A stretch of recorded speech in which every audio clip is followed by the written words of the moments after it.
who's that? Robert Sapolsky from Stanford, who's the top researcher and one of the top researchers is toxoplasma. Oh yeah. I talk about that a little bit in my show. Yeah. Listen to his lectures. Yeah. No, that stuff is nuts. The toxoplasmosis is wild. 50 million Americans have it. Yeah. Probably me. Yeah. think I have it. In your brain, the cat cats. parasite. You know, and my understanding, I want to check out this guy's research. The research that I saw was like not quite definitive enough to be able to say this affects your behavior. Right. It's like they think maybe, probably. So I was like, that's not enough for me for my show.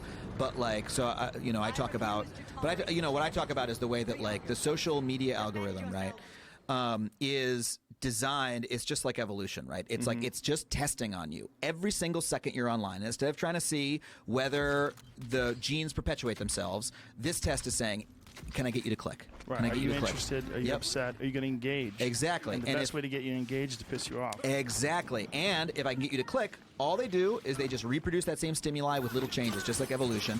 And by doing that, they're able to control our behavior in a real fucking way. And people know this, but it really is happening to you. Do you listen to Sam Harris's podcast? I've heard it a couple times, yeah. He's got a great one. I'm pulling it up right now that I just recommended yesterday, but I'm going to recommend it again because it's that fucking good. And it's about Facebook and about how this is all set up. It's called The Trouble with Facebook. And the guy's name is Roger McNamee.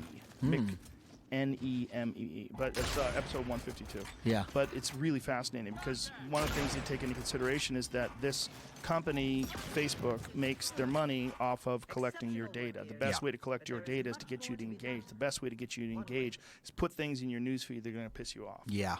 And it's like this division that's rising in this country coincides with social media, and it's not coincidentally. And here's the thing. They don't even... The really fucked up part is the people who created these algorithms, that is not their intent. They're not trying to piss you off, and they're not trying to create division. All they're doing is they're like, look, we just want people to spend as much time on the site as possible. Yep. Algorithm, watch what they're doing and give them more like that, right? And then so it's happening accidentally. Yeah. And so then when we're all looking at Facebook, I'm like, look what Facebook's doing. They're like, what are you talking about? Right. It's just about, we don't need to change anything, you know?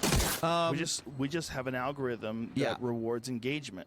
Yeah, I know. Yeah. I know that you had Jack Dorsey on. I did not hear that interview. I just know you had him on. Had him on a couple times. I know that people are pissed off at, and my own personal piss off with them is that like they don't take enough ownership of it, and that's not just, I don't want to focus on Dorsey. Zuckerberg is the worst with it, that these algorithms are causing these behaviors, and then they're saying, no, we're not doing that. We're just trying to get people to be on the site more. Like, it's not that bad. We're trying to connect people, What do you think and so they don't change it. Well, what if they had no algorithm? What if they just allowed it to exist as just a virtual message board? Twitter, with no moderators. Twitter, well, that's a problem itself, right? Because that's like, okay, a virtual message board with no moderators is like, let's just talk about fighting, for instance, right? Like, okay, when you've got a UFC fight, right? You've got a referee, right? You've got a situation you've created. You've got a ring. You've set things up so, hey, people are going to get hurt, but not more than you want them to, right? Yeah. No moderators, that's like, hey, let's have a street fight with nobody watching, right? There's no rules. There's an unlimited number of people in there. It's just people wailing on each other. Well, people are going to get hurt, So, like, I think when you are creating the platform, you're creating the place where the discussion is happening, you have a responsibility for what kind of discussion happens in that place, because you're the one who set up the ground rules. You know what I mean? They were trying to do that with YouTube for a while. They were trying to say that, like, if you have a YouTube page and your comments are filled with anti-Semitic hate, that you can get in trouble for that. That you were supposed to clean up your comments. And then people went, what the fuck are you talking about? And YouTube was like, forget it. Yeah, so I think that should be on YouTube, right? That's YouTube. YouTube is the one that allowed that to happen in the comments. YouTube is the one saying that we're not going to moderate anything, Could they? How can they? Well, I mean, you literally need physical moderators. Yeah, okay? I know. And you have that's the contradiction that they're faced with. There's so many people. Yeah. And this is the issue with Facebook. This is the issue with Twitter. The real question is, like, who gets to decide what is offensive, what is not? I'm sure you're aware of the Learn to Code fiasco. I people are getting heard banned about this. for saying "learn to code," and it was really mocking this idea that people were telling coal miners who are losing their jobs, you know, hey, there's jobs in computer programming, and like, hey, yeah, you should learn to code. And so people started mocking people by saying learn to code, and then learn to code, apparently according to Jack Dorsey and Vidya, it got connected to anti-Semitic remarks and hate remarks. And then, I try to tune out this level of internet, internet nonsense. But it's fascinating because that doesn't mean anything. Like, learn to code is not offensive. It's like, well, it's ridiculous to ask a 50-year-old man who's a coal miner to learn to code and doesn't have a formal education. That is ridiculous. But I mean, the fact that you get banned for life for saying that's actually even more ridiculous. Yeah, but then there are cases where people go and they try to create like if someone who, look, there are anti-Semites out there, right? Sure. They do try to come up with like ways to indicate anti-Semitism to each other that other people won't detect. Sure. You know what I mean? Via, you know, slang, basically, inner slang, right? And at some point, someone needs to be able to say, okay, wait, hold on a second. We figured out this is anti-Semitic slang, so we're not going to allow you to say it. You know what I mean? It's like shit like 88 or what? Isn't that a thing where it's you like have to have, HH. This is Hitler. This is the problem, right? Yeah. This is the exact problem that you're talking about. But the contradiction that all of these platforms have, right, is the early days of the internet. Remember the early days? It was like people were really concerned that people would start suing websites because of what was on the website, right? Like, like the Pirate Bay, the big torrent site. You know, like you're gonna get sued because you've got DVD screeners on there. No, hold on a second. This is just where people can upload the shit. You know, Google getting sued because they would, you know, direct someone to the DVD screeners. They searched for leaked DVD screener, you know what I mean? And so that was a big concern in the early days of the internet, right?